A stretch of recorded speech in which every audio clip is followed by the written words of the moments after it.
Here we're going to comb through the settings in Zoom for best practices.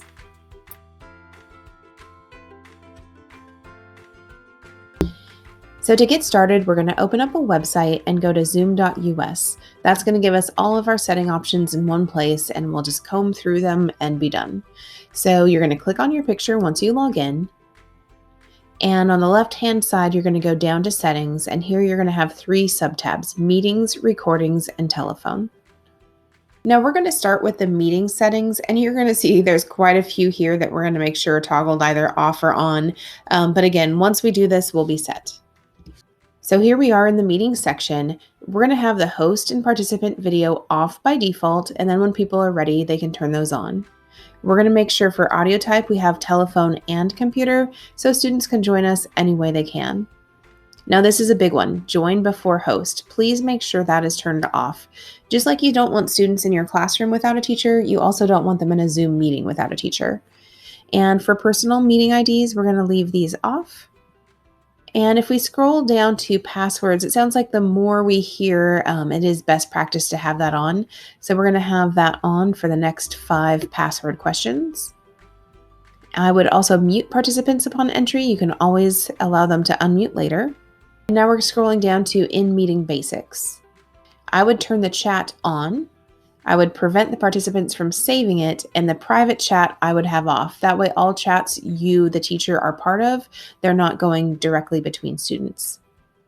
Now I do like play sound when a participant joins or leaves. That can get overwhelming, but that's going to be up to you. Now file transfers is something we want turned off. Polling is something I would turn on. You can always use it or choose not to, but at least then it's an option.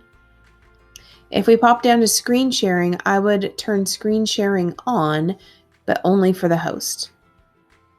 Down under nonverbal feedback, I would turn that on. That just gives more options so that students don't just have the option to raise their hand, but they can also ask you to go faster or slower, tell you they need a break, and some other things. Breakout room, I would turn that on. You don't have to use it, but then at least it's an option. The closed captioning does not work well with Zoom, so I'm going to leave that turned off. We do have some other options. I would leave the auto answer group and chat off. I would turn the waiting room on, and I would choose all participants. That way you can individually let people in, and if there's a name you don't recognize, I would not let them into your class. Here you can also customize that message. I would show join from browser link as an option. Email notifications you can customize based on your own needs. Personally, I do like when a cloud recording is available that I get an email with the link that I can then share. Now we're going to look at the other 2 subtabs, recording and telephone, and you can see that's a pretty short list. Now, under the recording subtab, you have some options. You could save everything to the cloud. You have 1 gig of storage, and that would be great if you're saving these for a few weeks and sharing them out with students. If you're thinking about using your videos year after year, I would strongly suggest recording them locally, uploading them to Google Drive, and sharing them with students that way. Google Drive has unlimited storage, and again, Zoom has 1 gig of storage. So if you want to use these long-term, upload them to Google Drive and then share them with students that way. Now, if you scroll down a little bit, you're going to see automatic recording. Please turn that off. We will not be recording any student images, voices, or names, and that way you can have a classroom check-in, classroom meeting, and when you're ready to start your lesson and student images and mics are off, you can start your recording manually within your Zoom meeting.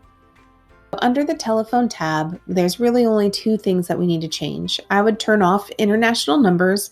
We just have a lot of little kids that are also using Zoom meeting, and we wouldn't want them to accidentally call a long distance phone number.